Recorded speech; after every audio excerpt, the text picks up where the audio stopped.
Hey guys, welcome to the trader seminar. तो let's see current affairs को किस तरीके से ट्रेड कर सकते हैं, उसके पीछे का लॉजिक क्या है। सो फर्स्ट ऑफ ऑल, कल अगर आपने ट्रेड नहीं किया होगा, मैंने आपको जनरली यही बताया था, एक ग्रीन कलर का कैंडल यहाँ पे बन सकता है से कहीं ना कहीं सपोर्ट के पास आ चुका है। और उसके बाद अगर आप मुझे डेली फॉलो करते हो, यू विल नो कि ट्रेंड के अपोज में जाते हुए क्वांटिटी कम रखना, बिकॉज रिवर्सल आने के बहुत ज्यादा चांसेस होते हैं। और सेम आज के दिन रिवर्सल आ गया। अभी अभी क्या होगा ना मार्केट में, जस्ट अंडरस्टैंड वन थिंग। बस अंडरस्टैंड करो, एक चीज होने वाली है, या तो मार्केट ऊपर के साइड मूव करेगा या तो नीचे के साइड मूव करेगा, लेकिन उसके लिए ना जस्टिफिकेशन लगता है कि मार्केट कहाँ ओपन हो रहा है और किस साइड जा रहा है। वो पॉइंट आपको समझ में आएंगे। अभी जस्ट ट्रेंड को अंडरस्टैंड करना, ट्रेंड नीचे आया है, ये पॉज बना है अभी। अगर मार्केट इसके नीचे आना स्टार्ट चालू करता है तो ट्रेंड अभी फिर से कंटिन्यू करेगा और मार्केट नीचे की साइड आ सकता है। आई होप ये पॉइंट आपको समझ में आ रहेंगे। तो एक बार थोड़ा बिगर टाइम फ्रेम में मार्केट के ट्रेंड को देख लेते, सॉरी छोटे टाइम फ्रेम में देखते कहाँ से कहाँ पे ट्रेड हो सकता है। Just understand one thing, just price के एनालिसिस को अंडरस्टैंड करना के लिए स्टार्ट करो। लेट्स सी कि मार्केट में यहाँ से अभी कुछ लोगों ने पुट शॉर्ट किए होंगे, तो उनके लिए अभी भी मार्केट पॉजिटिव है, ओके। लेकिन अगर यहाँ से अगर आप देखोगे डीप डाउन एक अच्छा खासा सेल ऑफ आया है, मतलब यहाँ से सेलिंग भी स्टार्ट हुई है। मतलब हमारे लिए अभी ये डिसाइड हो चुका है, ये एरिया हमारे लिए एरिया बन चुका है। इसके बीच में कहीं पे भी ट्रेड होता है ना मार्केट, मुझे इतना कुछ खास नहीं लगेगा। मेरे लिए अभी मार्केट कैसे किस तरीके से अच्छा बनेगा, लेट्स सी कि ये यहाँ पे अभी क्लोज दिया, यहाँ पे लेट्स सी कि ये कल खुला, ओपन हुआ, ओपन होने के बाद अगर ये 50 मिनट में यहाँ पे इस तरीके से ट्रेंड बनाता है, 50 मिनट में मेरा एक मार्क डाउन करना वर्ड 50 मिनट में, ओके। ये हार्डली पे आपको दिखेगा नेगेटिव, लेकिन ये एरिया के आसपास आता है और 50 मिनट में आपको एक प्राइस एक्शन देता है। मैं डेफिनेटली वहां पे एग्रेसिव सेल करने के लिए प्रिपेयर करूंगा। इस तरीके से कुछ पैटर्न दिखता है तो स्टॉप लॉस मेरा यहाँ पे कहीं तो रहेगा, और मैं अगर ट्रेड करूंगा तो मैं बड़े ट्रेंड के लिए प्लान करूंगा, बिकॉज ट्रेंड कंटिन्यू हो सकता है। वेरस अगर मार्केट को ऊपर के साइड जाना है, मार्केट को गैप अप खुलना पड़ेगा इसी एरिया में। गैप अप खुलने के बाद अगर मार्केट यहाँ पे इस तरीके से सस्टेन करता है, ये एरिया जब तक निकलता नहीं है, मेरे लिए बाइंग का मार्केट फिर से स्टार्ट नहीं होने वाला है। और मैं जब ये बोल रहा हूँ कि मार्केट यहाँ से नीचे आ सकता है, तो इसका मतलब ये नहीं है कि मार्केट कॉन्फिडेंटली नीचे ही आएगा। मार्केट इस तरीके से ट्रेंड बनाएगा और फिर रिवर्स हो जाएगा इस तरीके से। तो हमेशा एक पॉइंट याद रखना, stop losses will be necessary. I hope point आपको समझ में आया। स्टॉप लॉसेस आपको यही चीजों से बचाते बचाते हैं कि मार्केट में अगर आप गलत हो चुके हैं तो बेटर है निकाल दो। आई होप पॉइंट आपको समझ में आ रहे होंगे। ये चीजों को अंडरस्टैंड करो। अभी आपको एक पॉइंट क्लियर हो चुका होगा कि मार्केट में हमको कहाँ पे ट्रेड करना है। ये सेकंड पॉइंट एक अंडरस्टैंड करना कि किस तरीके से इस ट्रेंड को आइडेंटिफिकेशन किया जाता है। लेट्स सी कि ये अभी नीचे आया, ओके, लेट्स सी यहाँ पे ओपन हुआ। अभी हमारे लिए ये कंफर्मेशन है कि मार्केट कहीं ना कहीं यहाँ से ऊपर या तो ये नीचे के साइड सपोर्ट है।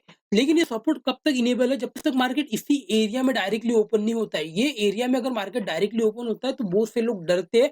लेकिन जनरली होता है क्या है ना, बाइंग के साइड अगर गैप अप ओपन हुआ तो जनरली मतलब मार्केट नीचे आता है, लेकिन सेलिंग के साइड अगर उसी एरिया में ओपन हुआ, मार्केट और फॉल करता है नीचे के साइड। तो ये पॉइंट हमेशा याद रखना। तो हमारे लिए सिंपल हो जाएगा, या तो मार्केट अभी इस तरीके से कुछ पैटर्न ऊपर की साइड बनाएगा, या तो फिर मार्केट लेट्स सी इसको रिमूव करते हैं थोड़ा सा अंडरस्टैंड होने के लिए अच्छे।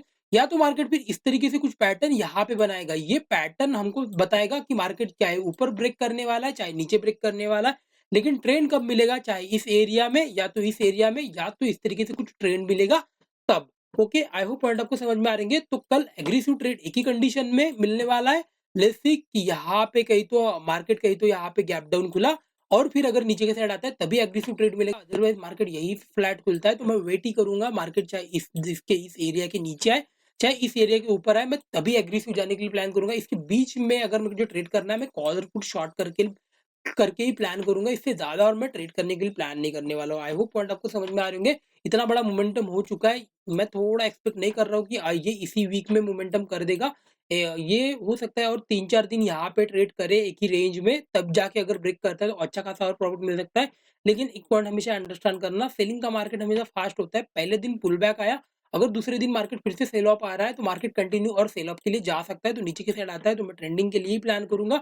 वेराज अगर ऊपर की साइड जाता है तो इसके ऊपर जब तक मार्केट आता नहीं है, because sell off last sell off area यही है, इसके ऊपर नहीं जाता है तब तक बाइंग के लिए प्लान नहीं कर सकते। लेट्स सी 50 मिनट में देखते हैं कहाँ पे ट्रेड करना चाहिए और कहाँ पे ट्रेड नहीं। तो अंडरस्टैंड हो चुका है हमें कि हम इधर इधर इस एरिया में ट्रेड करेंगे। मतलब अगर नेगेटिव यहाँ पे कहीं तो खुलता है, लेट्स से कि नेगेटिव खुला इस तरीके से 50 मिनट में प्राइस एक्शन दिखाता है, तब हम ट्रेड करेंगे। चाहे 5 मिनट में प्राइस एक्शन देख सकते हो। You will and you will understand जितना छोटा टाइम फ्रेम होगा, उतने ज़्यादा स्टॉप लॉसेस हिट होंगे, जितना छोटा टाइम फ्रेम होगा, उतने बड़े प्रॉफिट्स मिलेंगे। आई होप पॉइंट आपको समझ में आ रहे होंगे। मैं जनरली थोड़ा 10 मिनट टू 50 मिनट में ही प्लान करता हूँ, 5 मिनट में भी सम टाइम प्लान करता हूँ, लेकिन समटाइम्स वो वहाँ पे मैटर करता है, मार्केट डायरेक्टली यहाँ पे कहीं तो खुल गया, यहाँ पे फिर मैं 1 मिनट में भी ट्रेड कर लेता हूँ, बिकॉज़ क्या है ना, नीचे में कोई सपोर्ट नहीं है, अगर मार्केट सिंगल कैंडल भी मूव किया, तो बड़ा मूव आ सकता है। आई होप पॉइंट आपको समझ में आ रहे होंगे।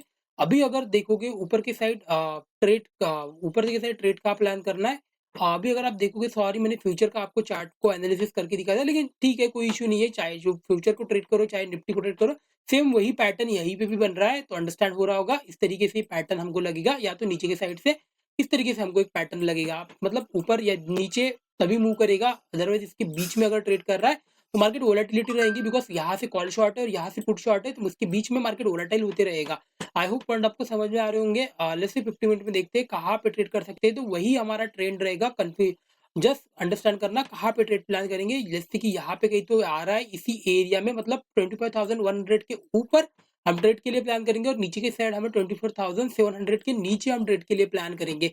मतलब ये नहीं कि ये क्रॉस के बराबर आप ट्रेड प्लान करोगे। आप यहाँ पे 5 मिनट में प्राइस एक्शन देख सकते हो, इधर आप यहाँ पे 5 मिनट में प्राइस एक्शन देख सकते हो, लेकिन ये एरियाज मैटर करते हैं। आई होप पॉइंट आपको समझ में आ रही है। मैं हमेशा आपको एक पॉइंट बताता हूँ कि एरियाज मैटर करते हैं, ना कि प्राइस एक्शन। प्राइस एक्शन मतलब जस्ट सिंपल होता है कि हायर हाई बना रहा है, ये प्राइस एक्शन है, लोअर लो बना रहा है, ये प्राइस एक्शन है, इसमें और ज्यादा कुछ कंफ्यूजन नहीं है। बस आपको ये प्राइस एक्शन कहाँ पे यूज करना है, दैट्स द मैटर। यहाँ पे अगर लेट्स से की मार्केट यहाँ पे कहीं तो गैप अप खुला, गैप अप खुलने के बाद ऐसे यू टर्न दिखा रहा है, मतलब क्या बन रहा है, प्राइस हायर हाई लगा रहा है, ये हायर हाई लगा रहा है। अगर मार्केट को ऊपर की जाना है तो मार्केट कंटिन्यू इसी तरीके से हायर हाई लगाएगा, ना कि मार्केट इस तरीके से करेगा, इस तरीके से आया, लेकिन ये सपोर्ट को ये ब्रेक करके इसके नीचे क्लोज नहीं करेगा।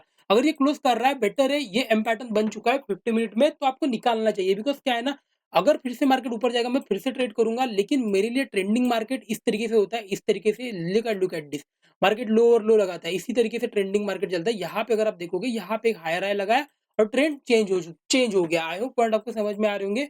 तो चलो निफ्टी बैंक को देखते हैं, वहां पे किस तरीके से ट्रेड कर सकते हैं। थोड़ा निफ्टी बैंक भी थोड़ा अच्छा खासा दिख रहा है, 2 दिन से थोड़ा वॉलेटिलिटी क्रिएट किया है। यहाँ पे भी इतना बड़ा मोमेंटम तो हुआ था, लेकिन मोमेंटम हमने प्लान भी किए थे, हुआ था, लेकिन जनरली किसी को मिला नहीं होगा, बिकॉज क्या है ना, वॉलेटिलिटी बहुत ज्यादा थी। अगर कोई रिस्क टू रिवॉर्ड के हिसाब से ट्रेड कर रहा है तो उसको मिल गया होगा, लेकिन जो ट्रेंड को कैप्चर करना चाहता है उसको ये मिलने वाला नहीं है, बिकॉज क्या है ना, वॉलेटिलिटी उतनी ज्यादा थी। और जनरली क्या होता है ना, आप ये एक्सपेक्ट नहीं कर सकते कि आपके लिए सभी प्रोबेबिलिटीज हमेशा वर्क करती है। आप अगर रिस्क टू रिवॉर्ड के हिसाब से ट्रेड करोगे, आपके लिए वो फेवरेबल करेगा, लेकिन जब बड़ा ट्रेंड चलेगा मार्केट में, तब आपके लिए रिस्क टू रिवॉर्ड रेशियो, फिर आपको लगेगा कि इतना बड़ा ट्रेंड हाथ में आने वाला था। तो सभी चीजें प्रोबेबिलिटी के हिसाब से होती है, ये मत डिसाइड करो आपको क्या सही लगता है। बस अपना ट्रेडिंग स्टाइल को चूज करो कि आपको क्या रिस्क टू रिवॉर्ड रेशियो पसंद है, या आपको ट्रेंड को कैप्चर करना पसंद है। जो आपको सही लगता है उसी की तरीके से चल सकते हो। लेट्स से 50 मिनट में अगर आप देखोगे, इसको भी हार्ली पे देख लेते हैं किस तरीके से दिख रहा है। ये ट्रेंड यहाँ से कंटिन्यू हुआ था, अभी एक पुल बैक दिया, अभी अगर नीचे की साइड आता है ट्रेंड कंटिन्यू करेगा, मतलब ये एरिया और ये एरिया हमारे लिए एग्रेसिव एरिया होना है, इसके बीच में हम वोलेटिलिटी के लिए प्लान करेंगे।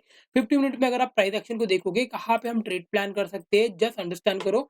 मार्केट थोड़ा अच्छा खासा दिख रहा है, यहाँ पे भी एक अच्छा खासा पुल, मतलब वेट किया है, यहाँ पे अच्छा खासा वेट किया है। लेट्स सी कि मार्केट यहाँ पे कहीं तो खुला, यहाँ पे अगर खुल के यहाँ से अगर नीचे की साइड आता है, मैं कुछ कॉल शॉट यहाँ पे करने के लिए प्रिपेयर करूंगा। एक अच्छा खासा एरिया में दिख रहा है, बिकॉज ये मल्टीपल टाइम रिटेस्ट हुआ है। ये भी पॉइंट हमेशा याद रखा करो, हमेशा देखा करो कि मार्केट किस तरीके से ट्रेड हुआ है, ये मैटर बहुत ज्यादा करता है। यहाँ पे अगर आप देखोगे, अगर यहाँ से मूव करता है मार्केट, तो हो सकता है स्ट्रांगली मूव कर जाए, बिकॉज ये एरिया मल्टीपल टाइम रिटेस्ट हुआ है। यहाँ पे बहुत सारे स्टॉप लॉसेस मतलब पेंडिंग है।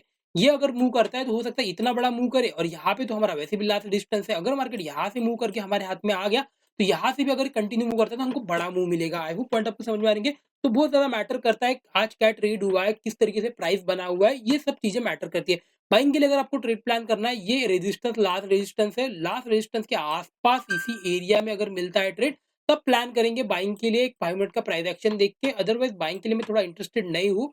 जिस हिसाब से मार्केट दिख रहा है, जब तक इसके ऊपर नहीं आता है, इसके नीचे नहीं आता है, ट्रेंडिंग मार्केट मिलना थोड़ा इम्पॉसिबल हो सकता है। और ये पॉइंट हमेशा, फिर से मैं बता रहा हूँ, ये पॉइंट हमेशा याद रखना। ये मैं ये नहीं एक्सपेक्ट करता कि ये एरिया में आने के बाद या ये एरिया में आने के बाद 100% मार्केट ऊपर जाएगा। Market can be anything, market इस तरीके से ऊपर जाके ये फेल हो सकता है, इस तरीके से पैटर्न बना के स्टॉप लॉस हिट कर सकता है। इसलिए बेटर है हमेशा स्टॉप लॉसेस को हिट करो, बिकॉज हमेशा याद रखना, ट्रेडर वो अच्छा नहीं होता जो हमेशा प्रॉफिट करता है। ट्रेडर वो अच्छा होता है जो लॉसेस को अपने कंट्रोल करता है, बिकॉज प्रॉफिट आपके हाथों में नहीं है। प्रॉफिट आपको मार्केट 1000 पॉइंट देगा, 500 पॉइंट देगा, 200 पॉइंट देगा, 100 पॉइंट देगा।